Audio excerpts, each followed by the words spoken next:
Bones aren't made of calcium. So if you've got calcium supplements, the best thing you can do with them is put them in the bin. Calcium supplements can deplete even more calcium out of your bones. Where does the elephant get his calcium from for his huge bones? Well, what are bones made of? This is Dr. Barbara O'Neill, a world-renowned health expert. She is a strong advocate for holistic and natural health, with countless testimonies to support her methods and techniques. Today, she will be telling us the top 5 foods to heal any bone disease and strengthen your bones. Ensure to watch this video until the end to miss nothing. Before we expose the 5 foods, let us quickly understand 3 important bone secrets from Dr. Barbara. What makes up your bones? Bones aren't made of calcium. Well, what are bones made of? They're made of 12 minerals and 64 trace. What are the 12 minerals? Calcium, chromium, boron, iron, magnesium, manganese, silica, sulfur, selenium, potassium, phosphorus, and zinc. That's what bones are made of. And 64 trace. So what do bones need, students? Definitely not calcium supplements. That's another deception. Dr. Barbara O'Neill explains that bones are not made of calcium. Contrary to popular belief, she teaches that taking calcium supplements alone is insufficient for maintaining bone health. Bones require more than just calcium to function properly. By focusing solely on calcium, we risk missing out on other critical nutrients required for optimal bone density and health. Are calcium supplements safe? So if you've got calcium supplements, the best thing you can do with them is put them in the bin. Do you call it a bin?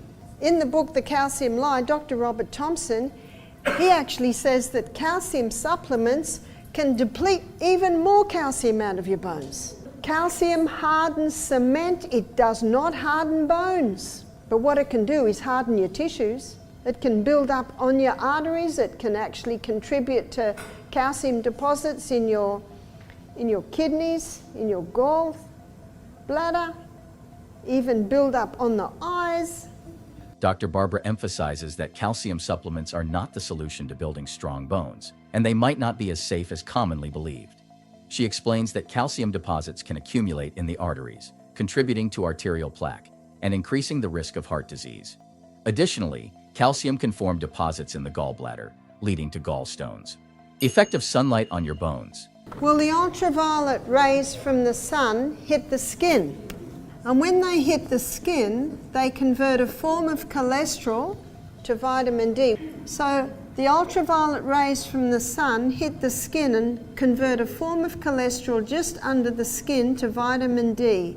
And vitamin D is essential in the assimilation of calcium and the utilization of calcium in the body. Vitamin D is also being hailed today as the anti-cancer vitamin.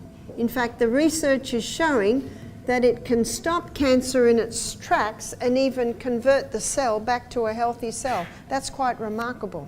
So your bones need for you to be having vitamin D. Dr. Barbara O'Neill teaches that vitamin D is essential for calcium absorption in the intestines. According to Dr. Barbara, sunlight-induced vitamin D formation is particularly crucial for maintaining healthy bones. Without adequate vitamin D, your body struggles to absorb calcium effectively, no matter how much calcium you consume. Bones need sun. Make sure you get some sun every day. Don't go and lie in the sun just after you've had a shower and washed yourself with soap, because you've washed all the oils away and you won't get vitamin D. Once you've had a shower and washed your body with soap, you need to wait 2 hours at least before the oil is formed on your skin, and then you'll get the vitamin D. And once you've been in the sun, don't go and have a hot shower and wash yourself with soap, because it takes 2 hours for the vitamin D to be formed. You don't need a lot of sun to get vitamin D, but you need to have exposure to the sun. You can overdo the sun, but the problem today is most people are underdoing the sun. It'll only burn you if you overdo it. There's a bit of common sense required here, is that right? To get strong bones, you need sun. You don't need prolonged sun exposure to get sufficient vitamin D. Even brief daily exposure can be beneficial. However, it's essential to avoid excessive sun exposure, which can lead to sunburn and other skin issues. 5 foods to heal bone disease and strengthen your bones. Dark green leafy vegetables. There's another place you'll find these minerals, and that is dark green leafy vegetables. Dark green leafy vegetables are phenomenally high in these minerals. That's all you need to. That's what bones need. Bones need these minerals. Bones need sun. Where does the elephant get his calcium from for his huge bones? Where does the orangutan? The creatures in this planet with the biggest bones are vegetarians. They get it from grass. I've got some good news. You don't have to eat grass. You can eat broccoli and bok choy and all your dark green leafies. You don't lose your minerals when you cook them. Dr. Barbara O'Neill highlights that dark green leafy vegetables like spinach, kale, collard greens, and Swiss chard are incredibly rich in the essential minerals crucial for bone health. These vegetables are not only abundant in calcium, but also provide magnesium, potassium, and trace minerals such as manganese and zinc. Each of these nutrients plays a significant role in maintaining bone structure and density. You only lose the minerals when you cook if you throw the water away. I like to use waterless cooking. Put on a very low heat, get a heavy bottom pan, put a lid on, and it'll just cook gently in its own juice. Dr. Barbara emphasizes the importance of cooking foods in their natural juices or water to preserve their mineral content. When you boil vegetables and discard the water, many of the valuable water-soluble minerals and vitamins are lost. For instance, when preparing soups or stews, incorporate the juices released by the ingredients into the cooking liquid. This method not only helps preserve the nutrients, but also enhances the flavor of the dish. Is milk good for your bones? Milk, good question. Here's a glass of milk.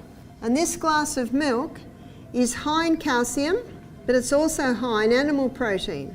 And animal protein is very dirty burning fuel. Only 58% is burnt as fuel. Do you know what that leaves? A 42% waste. And that's a high acid waste. It's a sulfur waste.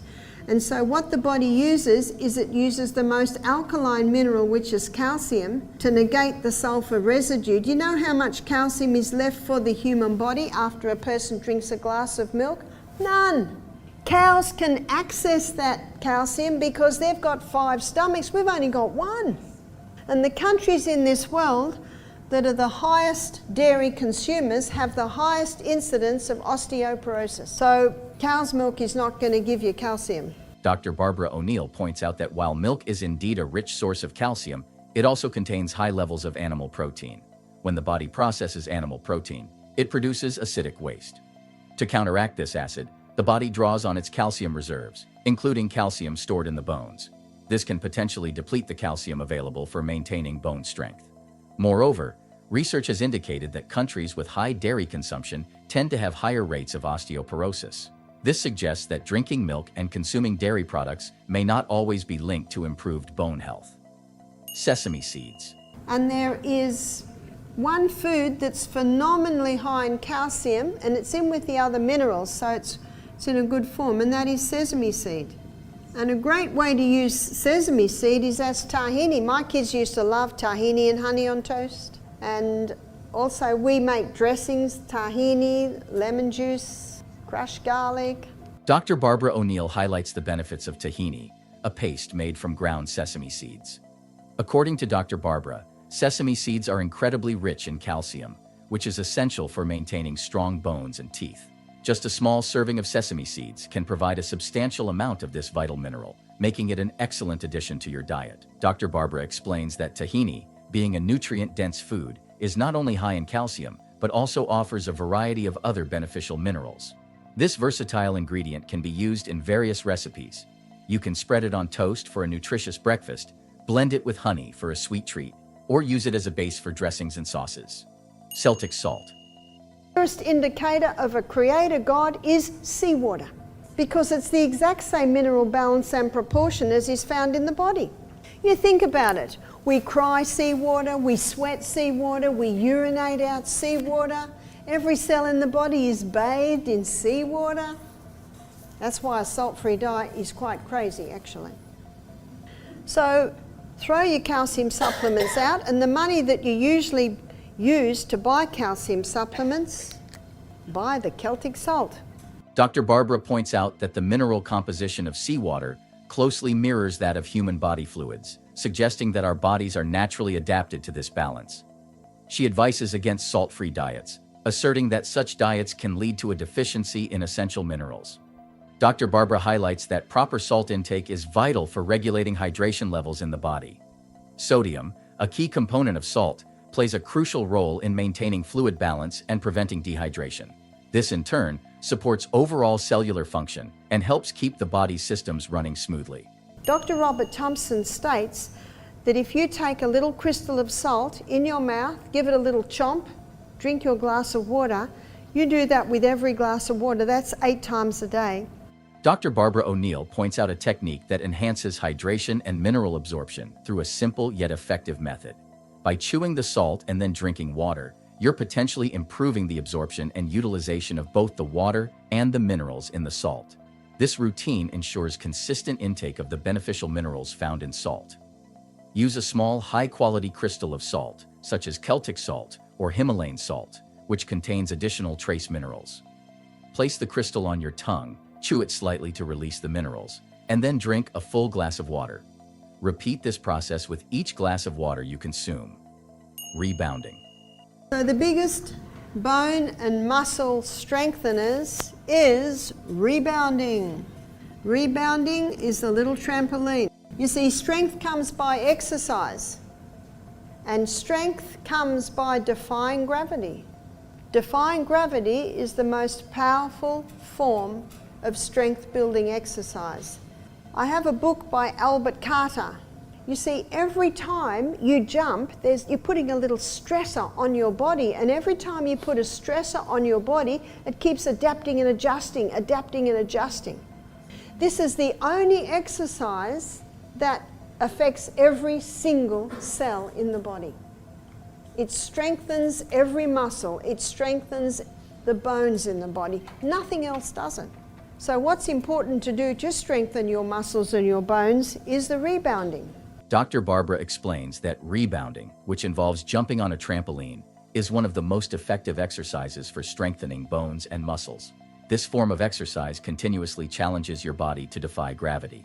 Each time you jump, you're placing stress on your bones and muscles, which stimulates them to grow stronger. Additionally, rebounding improves circulation and lymphatic flow, which helps detoxify the body and enhance overall cellular function. So, how will you start incorporating these natural approaches into your daily routine? Let us know in the comments.